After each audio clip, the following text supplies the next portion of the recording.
Hello everyone, आज आपके लिए जो चैप्टर लेकर आए वो क्लास 11 की ऑन विल बुक से chapter number 3 discovering truth the saga continuous की कंप्लीट एनसीईआरटी एक्सप्लेनेशन है। इसको लिखने वाले हैं AR विलियम्स।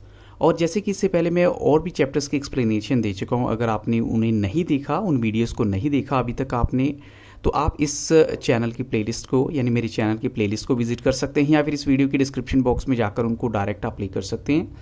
तो यहाँ स्टार्ट करते हैं कंप्लीट एक्सप्लेनेशन। तो सबसे पहले हमें ये देखना होगा कि जो टुट है एक्चुअल में उसके बारे में क्या कहा गया है कि he was just a teenager when he died, the last heir of a powerful family that had ruled Egypt and its empire for centuries. यानी हम ये कह सकते हैं कि ये अपनी फैमिली के लास्ट मेंबर थे जिन्होंने इजिप्ट पे रूल किया और काफ़ी लंबे टाइम तक। He was laid to rest laden with gold, और इनको जो है जब इनको दफनाया गया होगा, क्योंकि इजिप्ट में क्या होता था आपको पता ही है, मम्मीज़ को किस तरीके से रखा जाता था। तो इनको जब वहाँ पर इनकी डेड बॉडीज़ को रखा गया होगा तो उसमें बहुत सारा गोल्ड एंड इवेंचुअली उसके बाद भुला दिया गया, किसी को भी नहीं पता था।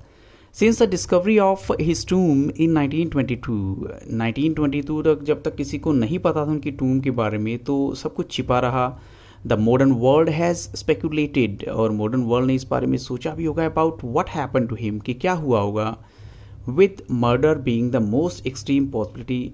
और सभी को ये लगा कि शायद मर्डर ही हुआ होगा एक छोटे राजा का, बिल्कुल, जो कि ज़्यादा एज नहीं थी।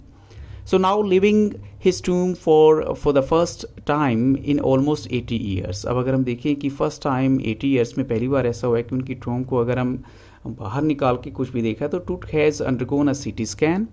तो इनका जो है सीटी स्कैन हुआ पूरी जो मम्मी का, that offers new clues about इस लाइफ एंड डेथ। तो उससे इनकी लाइफ और डेथ के बारे में कुछ और भी हिंट्स मिलते हैं। And provides precise data for an accurate forensic reconstruction of the boyish pharaoh. अब फेरो क्या होता है? राजा को बोला जाता था इजिप्ट के अंदर। तो ये कहते हैं कि जो बॉयश फेरो है, यानी इनकी एज अभी जस्ट 13 टीनेजर थे, तो इसका मतलब 13-14 एज, ज़्यादा बड़ी एज नहीं होती।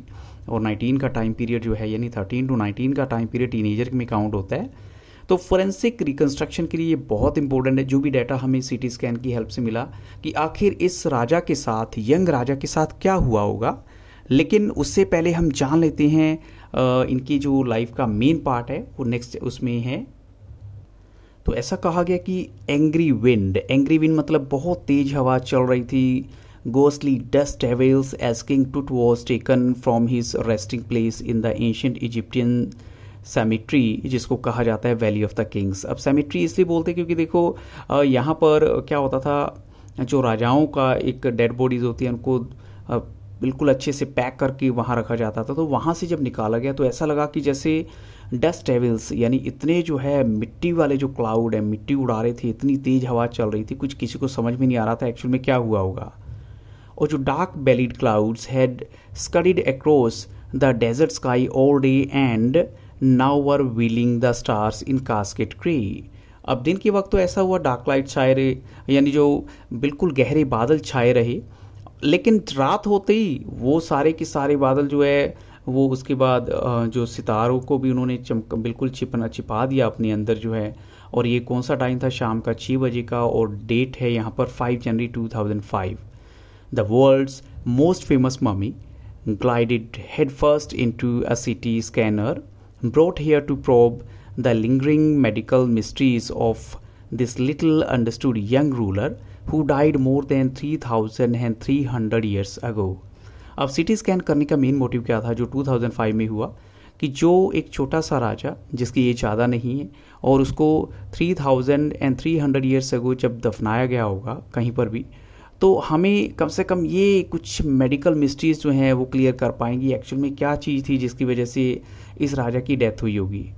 तो आपको एक बात ये भी जानना जरूरी है कि जैसे जैसे हम आगे बढ़ते चले जा रहे हैं तो हमारा मेन मोटिव क्या होता है, या आर्कियोलॉजी का मेन मोटिव क्या होता है, सिर्फ और सिर्फ खजाना निकालना नहीं होता। अब वो डेथ के रीज़न भी जानना चाहते हैं कि आखिर ऐसे किस वजह से हुआ होगा जिसकी वजह से इनकी डेथ हुई। जैसे यहाँ पर बताते हैं कि all afternoon the usual line of tourist from around the world had descended into the cramped rock tomb some 26 feet underground to pay their respects. अब आप खुद देखिए कि जब ये सारी की सारी प्रोसेस चल रही थी तो ऐसा नहीं है कि छिपके चल रहा था ये काम। 26 फीट अंडरग्राउंड ये काम चल रहा था, लेकिन जो टूरिस्ट हैं they are also coming all over the world and they are also watching each and everything, क्या कुछ यहाँ पर हो रहा था। They gazed at the murals, और वो साथ के साथ देख रहे थे जो म्यूरल्स क्या होती हैं, जो वॉल पेंटिंग्स होती हैं, on the walls of the burial chamber. Burial chamber वो होता है जहाँ पर राजा को दफनाया गया है। एंड पीड एट टूट्स गिल्डेड फेस, और फिर उन्होंने टूट के गिल्डेड फेस को, जो कि बिल्कुल कवर किया हुआ था, उसको देखा, डेकोरेट हुआ था, वो गोल्ड से जैसे प्लेटेड था सब कुछ। The most striking feature of his mummy shaped outer coffin lid, और सबसे बड़ी बात क्या थी कि जो यहाँ पर कॉफिन की लिड है, जो कवरिंग है, वो सबसे ज़्यादा स्ट्रेंज थी, किसी को भी नहीं पता था, क्योंकि सम विजिटर्स जो हैं वो अपने गाइड बुक से पढ़ रहे थे।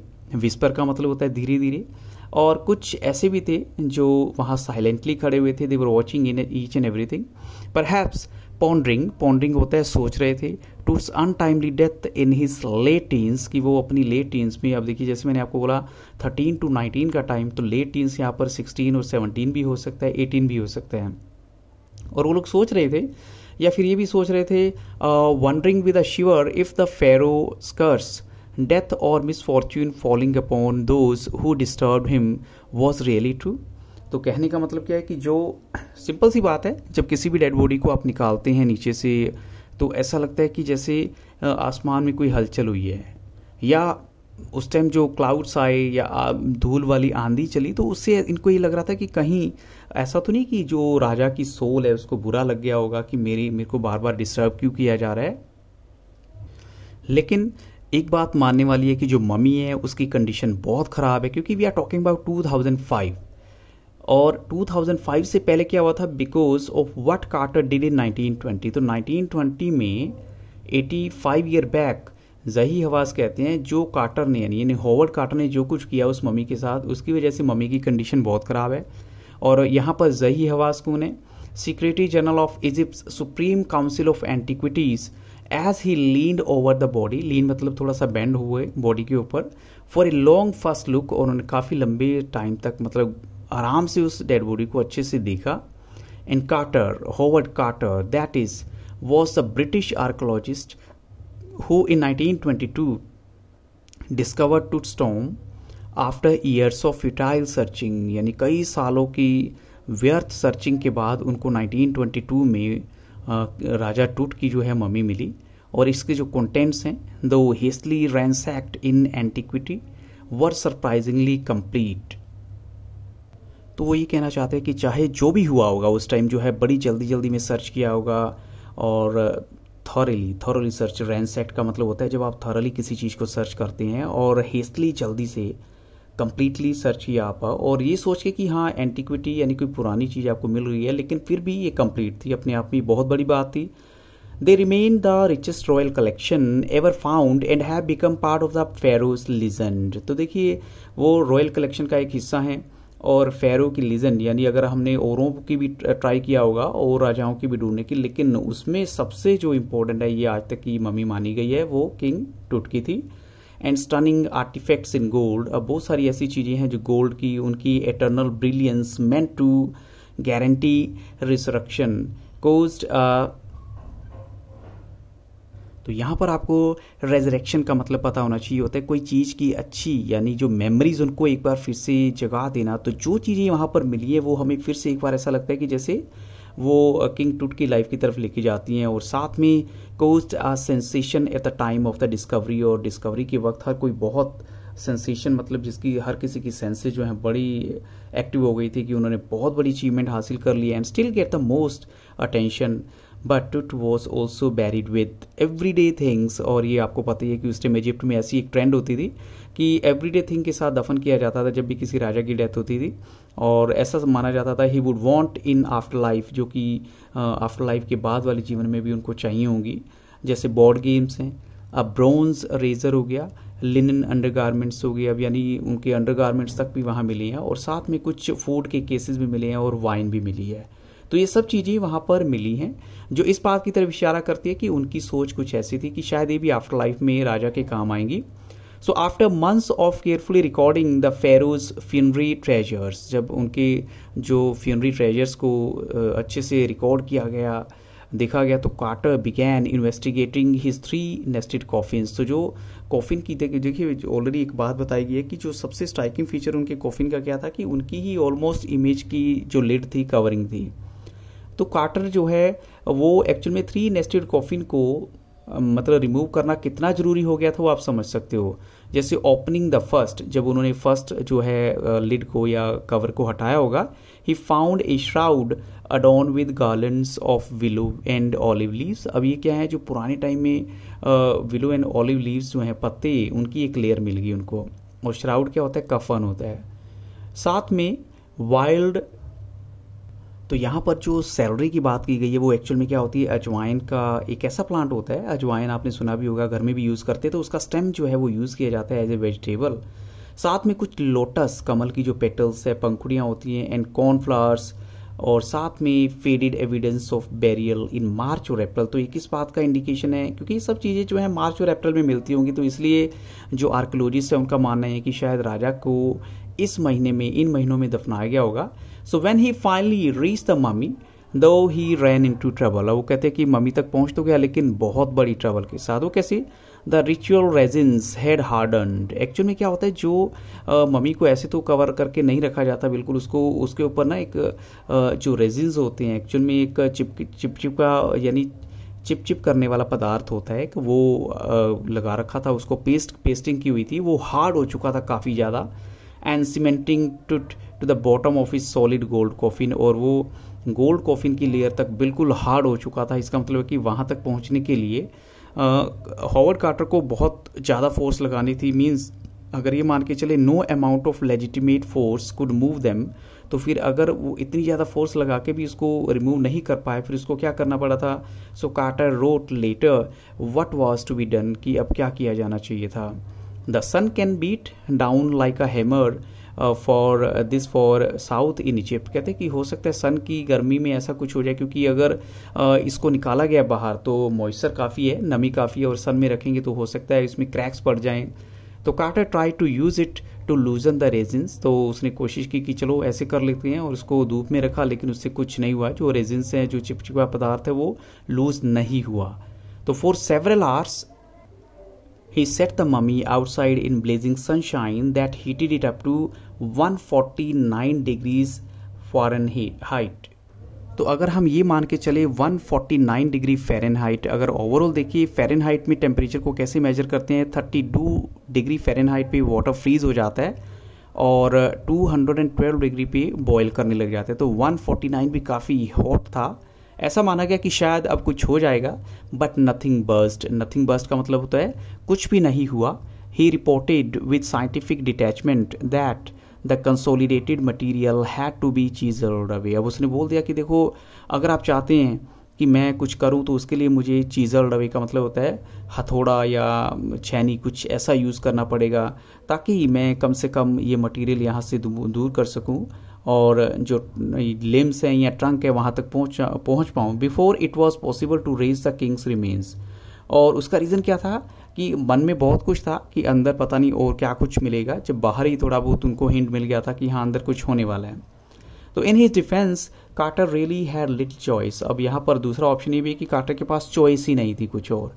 So if he hadn't cut the mummy free, अगर ममी को फ्री ना करता तो thieves most certainly would have circumvented the guards and ripped it apart to remove the gold।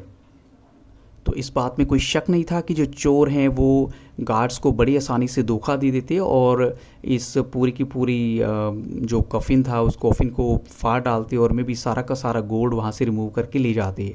तो in Tut's time the royals were fabulously wealthy. इस बात में कोई शक नहीं है कि टूट के टाइम में जो रॉयल्स हैं, जो राजा परिवार के लोग हैं, बहुत पैसे वाले होते थे। एंड दे थॉट और hoped they could take their riches with them, और उनको ऐसा लगता था कि वो अपनी अमीरी साथ लेके जाएंगे।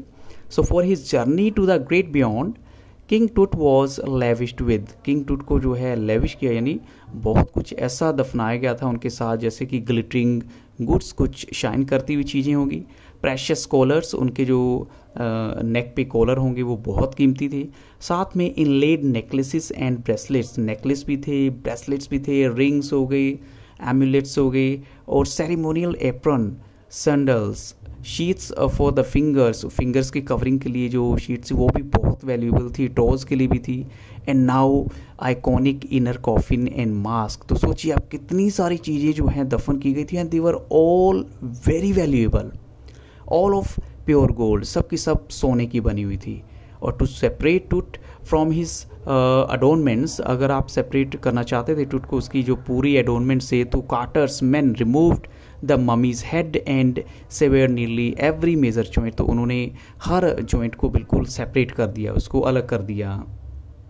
और जब उन्होंने सब कुछ अपना काम कर लिया, means once they had finished, they reassemble the remains on a layer of sand in a wooden box with padding that conceal the damage. तो ऑफकोर्स कुछ पैडिंग भी कर दी ताकि जो हिस्से डैमेज हो गए थे वो किसी को पता ना चले। एंड द बेड वेयर टूट नाउ रेस्ट, और ये वो जगह थी जहाँ पर उसको आज फिर से लेटाया गया था। मीन्स जब 2005 में निकाला गया तो उससे पहले उनको ऐसे ही फिर से बंद करके रख दिया गया। So archaeology has changed substantially in the intervening decades. अब इन बिटवीन ये जो टाइम पीरियड था 1922 से लेकर 2005 तक, तो आर्कियोलॉजी बिल्कुल चेंज हो चुकी है। और फोकसिंग लेस ऑन ट्रेजर, इनका खजाने पे कम ध्यान होता है, and more on the fascinating details of life and intriguing mysteries of death. और एक किस चीज़ पे ज़्यादा फोकस करते हैं, लाइफ की डिटेल जानने के लिए, और मिस्ट्रीज ऑफ डेथ यानी जो मृत्यु के रीज़न जानने के लिए अब इनका फोकस ज़्यादा होता है। It also uses more sophisticated tools including medical technology. अब ये सिर्फ मेडिकल टेक्नोलॉजी के अलावा और भी सोफिस्टिकेटेड टूल्स को यूज़ करते हैं इन सब रहस्यों को जानने के लिए कि आखिर जो है राजा के साथ क्या हुआ होगा, उसकी डेथ कैसे हुई होगी, उसकी लाइफस्टाइल कैसा रहा होगा। तो 1968 में more than 40 years after कार्टर्स discovery N anatomy professor था जिन्होंने एक्सरे किया मम्मी को एंड रिवील किया था startling fact, beneath the resin that cakes his chest, यानी उनकी चेस्ट के रेजिन के नीचे जो मुड़ी हुई हड्डियां होती हैं उनके नीचे चेस्ट में क्या था, his breast bone and front ribs are missing. यानी दो जो हैं, एक ब्रेस्ट बोन हो गई, एक फ्रंट रिब्स जो हैं ये मिसिंग थे। इसका मतलब क्या होगा, कार्टर ने जिस टाइम ये सब कुछ किया होगा तो कुछ ना कुछ वहाँ उस टाइम गड़बड़ हुई होगी। So today diagnostic imaging can be done with computed tomography. अब आप जान ही सकते हैं कि इवन आज किसी के साथ कुछ एक्सीडेंट होता है तो जो सीटी स्कैन होता है वो बड़ी इजीली हो जाता है, जिसको सीटी भी बोलते हैं या कंप्यूटेड टोमोग्राफी बोलते हैं। सो विच हंड्रेड्स, जिसमें क्या होता है, by which hundreds of X-rays in cross section are put together like slices of bread. आपने देखा होगा जैसे एक्सरेज निकलती हैं और वो बॉडी के आर पार हो जाती हैं, तो दे वेरी इजली, जैसे एक 3 डायमेंशनल वर्चुअल बॉडी की उसमें वो आपको टीवी स्क्रीन पे सब कुछ नज़र आता रहता है, एक एक पार्ट जो है दिखता रहता है। मीन्स डॉक्टर ने अपनी स्टडी करनी होती है, आपको तो खैर नहीं पता चलेगा उसमें। So what more would a CT scan reveal of Tut than the X-ray. तो क्या चीज़ और रिवील कर सकती थी टूथ के बारे में जो एक्सरे लिए गए। And could it answer 2 of the biggest questions, क्या हमें 2 बड़े बड़े क्वेश्चन का आंसर मिल सकता था स्टिल लिंगरिंग अबाउट हिम, जो उसके बारे में अभी भी सभी के मन में थे। हाउ डिड ही डाई, कैसे उसकी डेथ हुई होगी, and how old was he at the time of his death. और दूसरा क्वेश्चन था कि उनकी एज क्या होगी जब उनकी डेथ हुई होगी। तो टुडे डायग्नोस्ट, जैसे ये ऑलरेडी जो है मैंने आपको बताया कि ये सारा का सारा क्रेडिट जाता है कंप्यूटेड टोमोग्राफी को, कि इसमें ये सब कुछ सीक्रेट्स रिवील हो जाते थे। और किंग टूट की डेथ की बात करें अगर, तो एक बहुत बड़ा इवेंट था ये, इवन बाय रॉयल स्टैंडर्ड। अगर आप रॉयल स्टैंडर्ड की उसी व्यू पॉइंट से भी देखें, he was last of his families line, अपनी फैमिली लाइन में सबसे लास्ट राजा थे वो। And his funeral was the death Ratle of A dynasty. अब डेथ रेटल का मतलब कहते हैं, रेटल वैसे होता है जो नॉइज होता है, और डिनेस्टी होती है जो एक हम कहते हैं कि एम्पायर होती है, उसमें डिनेस्टिक वे से सब कुछ चलता है। तो ऑफ कोर्स सभी के मन में यही था कि उनकी जो फ्यूनरल है वो बहुत इंपॉर्टेंट था, because it could reveal many secrets about his death, but the particulars of his passing away and its aftermath are unclear. लेकिन अभी भी ये सब कुछ क्लियर नहीं है, इसमें बहुत सारे डाउट्स हैं। जैसे सबसे पहले देखिए अमेनोटेप 3 ऐसा माना जाता है जो टूट के फादर थे या ग्रैंडफादर थे, was a powerful pharaoh who rule for almost 4 decades. 4 decades का मतलब हो गया 40 साल, एक डेकेड होता है 10 ईयर्स का, तो 4 हो गए 40 ईयर्स के। और उन्होंने अपनी लाइफ में यानी at the height of his 18 dynasty's golden age 40 साल तक उन्होंने रूल किया। किन्होंने, अमेनोटेप 3, जिनको हम कह सकते हैं टूट के फादर या फिर ग्रैंडफादर होंगे। उनका जो बेटा है अमेनुएल four succeeded him and initiated one of the strangest periods in the history of, यानी इन्होंने अपनी जो हिस्ट्री में एक बिल्कुल स्ट्रेंज पीरियड स्टार्ट किया। और वो हिस्ट्री हम जिसकी बात कर रहे हैं वो है एंशियंट इजिप्ट की। The new pharaoh promoted the worship of the Aten, नए राजा ने क्या किया, एटन की वर्शिप पे जोर दिया जो कि सन डिस्क हैं। And changed his name to Akhenaten और सर्वेंट ऑफ द एटन, तो उन्होंने अपना नाम बदल के रख लिया अखिनेतन या फिर servant of Aten. And moved the religious capital from the old city of Thebes to the new city of Akhetaten known now as Amarna, तो उन्होंने अपनी कैपिटल भी चेंज कर ली। पहले उनकी थेबिस थी कैपिटल, लेकिन बाद में अमारना में उन्होंने सब कुछ शिफ्ट कर दिया। And he further shock the country by attacking Amun, और उन्होंने और भी ज़्यादा जो काम किया वो क्या था, जो उनका एक मेजर गॉड था अमून, उनकी इमेजेस पे अटैक किया, smashing his images and closing his temples, सारे के सारे मंदिर बंद करवा दिए, उनकी इमेजेस को डिस्ट्रॉय किया। So it must have been a horrific time said Ray Johnston. अब रे जॉनसन कौन है, director of the University of Chicago's research centre in Luxor, the site of ancient Thebes, यानी जो है अब वो सारा का सारा कहते हैं कि इस वजह से भी हो सकता है जो इन्होंने किया। The family that had ruled for centuries was coming to an end and then Akhenaten went a little wacky, wacky क्या होता है, थोड़ा सा क्रेजी हो गया अखिनेतन। अब अगर अखिनेतन के बाद बात करें, अ मिस्टीरियस रूलर जिसका नाम था Smenkhkare appeared briefly and exited with hardly a trace, उनका तो खैर आना जाना पता ही नहीं लगा। And then a very young जिनका नाम है Tutankhaten took the throne, वो राजा बनते हैं। King Tut as he is widely known today, आज उनको किंग टूट के नाम से जाना जाता है। The boy king soon changed his name to Tutankhamun, उन्होंने अपना नाम जो है तूतन खामून रख लिया, जिसका मतलब है living image of Amun. And oversaw a restoration of the old ways, और उन्होंने फिर जो पुराने तरीके थे उनको थोड़ा सा ओवरसो किया, मीन्स इग्नोर करा होगा। So he reigned for about 9 years, 9 year तक उन्होंने रूल किया होगा। एंड देन डाइड अनएक्सपेक्टेडली, उसके बाद उन्होंने उनकी डेथ हो गई, किसी को इस बारे में पता ही नहीं चला।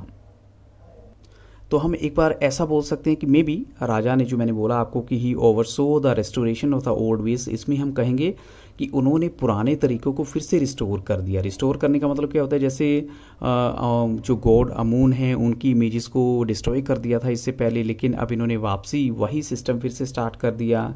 और वो अलग बात है कि इनका टाइम पीरियड सिर्फ 9 ईयर्स का था, लेकिन जो भी है आज हर किसी के मन में यही क्वेश्चन आता है कि आखिर इनके साथ क्या हुआ होगा। लेकिन एक बात तो इम्पोर्टेंट बहुत है, वो क्या है कि regardless of his fame and the speculation about his fate, Tut is one mummy among many in Egypt. How many, किसी को भी नहीं पता कि ये एक बहुत इंपॉर्टेंट ममी है, लेकिन और कितनी है। The Egyptian mummy project which began an inventory in late 2003, अब उन्होंने एक जो है इन्वेंट्री स्टार्ट की। तो ये एक्चुअल में जो इन्वेंट्री है ये होती है लिस्ट ऑफ गुड्स। अब उन्होंने उन गुड्स की लिस्ट बनाई होगी 2003 में, और उन्होंने कितना रिकॉर्ड किया, ऑलमोस्ट 600 और सो फार एंड स्टिल काउंटिंग, और ऐसा लगता है कि 600 से ज़्यादा भी हो सकती हैं। The next phase scanning the mummies with a portable CT machine donated by the National Geographic Society and Siemens, जो कि इसके मैन्युफैक्चरर हैं। अब उन्होंने फिर सिटी स्कैन का भी प्रोविजन कर रखा है। और King Tut is one of the first mummies to be scanned, और राजा टूट की जो ममी है वो सबसे पहली थी जिसको स्कैन किया गया। In death as in life moving regally ahead of his countryman, तो अगर हम ये देखें कि अपनी कंट्रीमैन से आगे, तो राजा टूट को हम देख सकते हैं हमें भी अपने कंट्रीमैन से बहुत आगे थे वो, मूविंग रीगली अहेड, यानी मोनार्क की एक लाइफ थी उनकी। So our CT machine scan the mummy head to toe and creating 1700 digital x ray images in cross section. अब छोटे से छोटा पॉइंट भी जो है सिटी स्कैन में आ जाता है, तो 1700 जो डिजिटल एक्सरे इमेजेस हैं वो ली गई। टूट्स हेड, अब हेड से यानी सिर से लेकर टो तक उनकी जो है एक एक इमेज ली गई है। टूट के हेड को scanned in 0.62 millimetre slices to register its intricate structures, takes on eerie detail, eerie क्या होती है जो वेरी स्ट्रेंज होती है, एंड इन रिजल्टिंग इमेजेस, और ये बहुत सरप्राइजिंग था। With Toots entire body similarly recorded, तो ऐसे ही हम देख सकते हैं एक जो टीम ऑफ स्पेशलिस्ट है, यानी जैसे वो सर्च कर रहे होंगे, अपना काम कर रहे होंगे, जो रेडियोलॉजी में है, फोरेंसिक्स में है, anatomy began to probe the secrets that the winged goddesses of the gilded burial shrine protected for so long. तो ऐसी क्या चीज़ थी जिसने इस पूरी की पूरी डेड बॉडी को, यानी मम्मी को, इतने लंबे टाइम तक प्रोटेक्ट किया होगा? मे बी कोई गॉडेस होगी। तो ये सब के सब जो डॉक्टर्स हैं, अलग अलग उनकी टीम है, they are working over it. And the night of the scan workman carry Tut from the tomb in its box. अब उसको बॉक्स से निकाला। And like pallbearers they climbed in a ramp and a flight of stairs into the swirling sand outside. अब जैसे जैसे उन्होंने निकाला तो क्या हुआ, वो उनके साथ जो है, जैसे पॉल बीयरर्स होते हैं ना, जो अर्थी लेके जाने वाले लोग होते हैं, तो उन्होंने अपना काम वैसे किया। लेकिन जैसे ही वो थोड़ा सा ऊपर जाते हैं, मीन्स अपना काम स्टार्ट करते हैं, ये मम्मी को बाहर निकाल के जो है, तो एकदम से क्या होता है, rose on hydraulic lift into the trailer that held the scanner. तो ये एक बड़ा ही सरप्राइजिंग था। यानी कहने का मतलब क्या है कि जितने भी मजदूर वो सारा का सारा काम कर रहे थे और उन्होंने उस राजा के मकबरे को उठाया होगा या उस बक्से को उठाया होगा, तो वो ऐसे लग रहे थे जैसे अर्थी उठाने वाले लोग होते हैं। पहले वो एक ढलान पर आ जाते हैं और फिर सीढ़ियाँ चढ़कर बाहर आए, जहाँ एक रेत का जो तूफान सा उड़ रहा था, बहुत सारी रेत उड़ रही थी। फिर उन्होंने एक हाइड्रोलिक लिफ्ट के ऊपर चढ़कर उस ट्रेलर पर आए जहाँ स्कैनर रखा हुआ था। और इसके साथ साथ देखिए क्या होता है, यानी जो 20 minutes later 2 men emerged sprinted for an office nearby। अब जैसे 20 मिनट के बाद ही वहां पर 2 आदमी बाहर आए और तेजी से भागकर कहाँ जाते हैं, जो नज़दीक के उनके पास का ऑफिस है, और प्लास्टिक के, यानी यहाँ पर गिवन है near by, and returned with a pair of white plastic fans, और वाइट प्लास्टिक फैंस लेकर आते हैं। The $1 million scanner had quit, और वो काम करना बंद कर चुका था, वो जो $1 million का स्कैनर था, because of sand in a cooler fan. तो curse of the pharaoh joked a guard nervously, एक गार्ड ने नर्वसली बोला, ओ ये तो लगता है कि राजा को गुस्सा आ गया, तो उसने अभिशाप दे दिया, अपना श्राप दे दिया, और इसलिए शायद ये स्कैनर अब काम करना बंद कर गया है। बट किसी तरह से जो सब्स्टिट्यूट फैंस है उन्होंने काम अच्छे से किया और उनका काम पूरा हो जाता है। So after checking that no data had been lost, the technicians turn Tut over to the workmen. उन्होंने जो है टूट को फिर से वर्कमैन को दिया, who carried him back to his tomb, जो वापस उसे टूम में ले गए। So less than 3 hours after he was removed from his coffin, the pharaoh again rested in peace where the funerary priest had laid him so long ago। तो 3 घंटे से कम समय में भी देखो वापस दोबारा उनको उसी जगह पे डाल दिया गया जहां पर कभी हजारों साल पहले जो funerary priest है, यानी जो दफन करने वाले जो priest होते हैं, पादरी होते हैं, पुजारी होते हैं, उन्होंने उनको दफनाया होगा। So back in the trailer a technician pulled up astonishing images of Tut on a computer screen। और एक टेक्नीशियन ने बड़ी जो है astonishing, हैरान करने वाली इमेजेस जो है कंप्यूटर स्क्रीन पे दिखाई।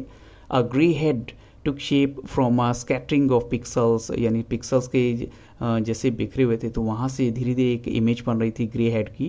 And the technician spun and titled it in every direction, so neck vertebrae appeared as clearly as in an anatomy class। तो ऐसा लग रहा था जैसे जो नेक वर्टेब्रे, यानी जो नेक में हमारे जो बोन्स होती हैं उनको मनके बोला जाता है वैसे हिंदी में, तो वो इस प्रकार से साफ से नज़र आए थे जैसे कि किसी एनेटमी की कक्षा में दिखाए जाते हैं या क्लास में दिखाए जाते हैं। और जो दूसरी तस्वीरों में देखें तो वहाँ पर आपको क्या नज़र आएगा, वहाँ पर कुछ और चीज़ भी नज़र आ रही थी, जैसे कि hand, several views of the rib cage हो गई, और and a transection of the school.